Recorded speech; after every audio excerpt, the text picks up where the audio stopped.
Welcome back to Weazel News. I'm your host, Lobo Dorado. Today we'll be talking about our city's protectors, the LSPD. In recent years, the focus on law enforcement training and internal accountability has grown significantly. As communities call for more transparency and reform, many departments are reevaluating how they prepare officers and address issues within the ranks. In this segment, we take a closer look at the steps being taken to improve policing from the inside out. Here's our interview with Mike Spector from the LSPD. When a new cadet comes in and joins PD, how does the onboarding feel like? Are they provided proper training and all that, and able to have their voices heard by any sort of commanding officers? 100%. So when a cadet joins, they have a 3-day cadet process. They undergo a checklist that's 4 sections long, and they go over everything that a police officer needs to know, including reading our SOPs and DOJ's SOPs, so that any occurrences that would happen out in the street are prevented from turning into a lawsuit. And the part where the voice is being heard, we have a complaint form for officers and stuff like that, and they're always open to speak in our PD channels. Okay, that's good to hear. And how are those complaints handled? Like, let's say they get escalated, you hear a complaint. Is that always kept anonymously, so any complaining officer does not have to fear any sort of retaliation, or is it always done so they talk it out and whatnot, or is it a case by case scenario? No, 100%. If they want to remain anonymous, that's their choice. There's a system where they can click that, and internal affairs will abide by that and won't tell anybody about it. And when complaints are submitted, internal affairs will investigate, depending on evidence and whatnot. But they will investigate until the situation's handled. Okay, so everything does tend to be handled. You don't hear any sort of kickback from any internal cadets just not feeling like their voices are heard or anything like that? We've had some situations where cadets or other officers haven't felt like where their voices weren't heard, but we've always, taken time and had talked with them, and usually at the end of the day, they're happy and satisfied. Okay, that's good to hear. And normally in the cases of, let's say, you do find that an officer is just plainly at fault, is there any sort of sensitivity training they go by? Jokes are jokes. People have fun. It's a constant thing. I mean, everyone has their own quirks and whatnot. Whenever a brand new cadet comes in, it's kind of, you can't expect everyone to always share in the same amount of jokes. Is there any sort of sensitivity training or anything that any existing people in the unit have to undergo? Do they warm up to new cadets, or they just kind of expect cadets to just kind of get with the program? I just want to know what the kind of the workplace culture is like for new upcoming cadets. So when we train cadets, we're expected to remain professional at all times. There's no joking around when we're training cadets. We want them to get trained so they know how to do the job and they have fun while out in the streets. We're out here to protect and serve. I mean, if you're joking around constantly, you're gonna have punishment. There's a place and time to be unprofessional, and that's inside of the police station when there's nothing going on, and that's completely fine with me as long as they're not doing it in front of anybody or out on the streets. Okay, that's good to hear.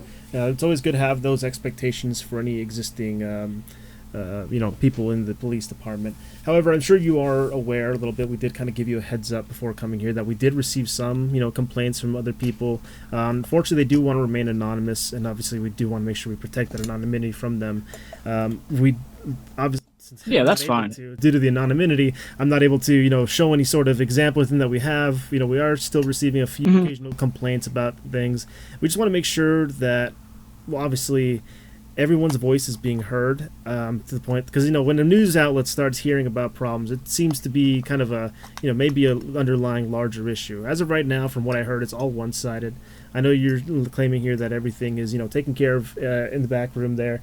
However, I just want to make sure that you do understand as well. This is not really a question. It's just me letting you know that we are also hearing and investigating a little bit further on our end, and we just wanted to kind of get an idea of how things are coming along on your end. Look, nobody's perfect. Not myself, not you. I handle every complaint, every suggestion. As long as it's in reason, I will take that suggestion to heart. I held females and males to the same standard inside of the department as anybody. Nobody's above the law, not even me, and nobody's above our policy, not even me.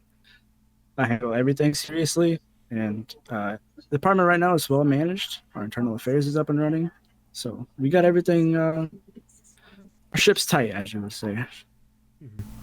Okay, that's great to hear. I'm glad to hear from both sides of the story. As far as I'm aware, I only know from one side. It's great to hear what's going on your end of the table. I do want to know, however, I have received a word from a previous cadet. They did claim that they felt overworked and they were not really recognized. I was wondering how things such as like promotions and whatnot are handled on the LSPD side. Like I know obviously time work does not tell you a whole story. I can agree with that.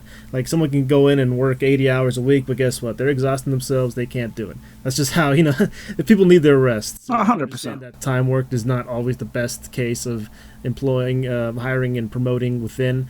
I was just curious on for us to know and for the public if they decide to listen in to know as well. How can one expect to move up along the ranks of the LSPD? Obviously, because time work is not the only testament to skill. Absolutely not. So on the promotion part, we do promotions every Friday at our meetings. And the only standard you have to have for promotions is professionalism, how well you can handle stress, and overall your day-to-day work. We try to treat everyone equally, and we try to look at everybody and see how everybody does. So when it comes to the meeting time, we know who's done what and who hasn't done, what they're supposed to do.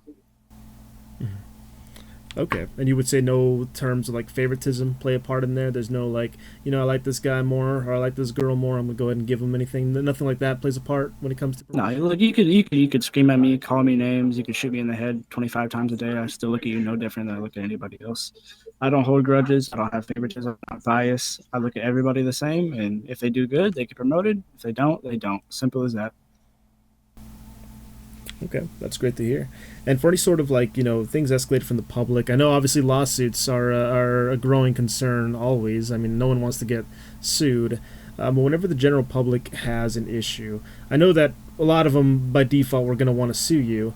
But is there any sort of like channels you have for the public that may have witnessed something that they don't seem as fair or unjust or corrupt in any way? You don't have any channel for the public to also be able to reach out and talk about it with regarding internal issues and not having to escalate immediately to a lawsuit? Yeah, so last week I implemented a link inside of emails for the main server. So it's called a complaint form. Any civilian, anybody can submit it. They can explain their issue, explain what the problem is, and internal affairs or public relations will handle that situation and be able to assist you in any way whatsoever. All right. Well, I go ahead and a lot of what you said has wrapped up a lot of my questions. That's why I kind of skipped through what I had planned out for today. Do you have anything else you may want to bring up to the table? Yeah, look, there's about 6 gangs in the city, and we are one department alongside BCSO. We try our best. Every civilian out there thinks they know the law, thinks they know what's right. They don't understand what it's like to deal with this every single day. Sure, we handle our stress pretty well. Sometimes everybody slips up. It's not the end of the world. So when they hold us to the standard that we're supposed to be perfect, nobody's perfect. But they do have rights, and we always try to uphold those. I'm glad to hear. Thank you very much for your service, and thank you for your time here on Weazel News today. We hope to get you on board in the future as well. Like I said, I kept everything as unbiased as possible. I don't want to point any fingers at you. Nothing along those likes. Everyone wants to remain anonymous, obviously, but if I find anyone that does have a more personal story to tell, we'll definitely investigate further on this. I appreciate you dispelling some of this, letting us know and informing us of how things are handled on the LSPD side. And again, thank you for your service. I appreciate you very much. Yep. Appreciate you too. That was Mike Spector from the LSPD, providing insight into how police training and internal accountability are evolving. Now, we want to hear from our audience. What questions or thoughts do you have on this topic? Share feedback with us on social media or email us over here at Weazel News. Your voice is an important part of this conversation. Stay with us. There's more news coming up in the future.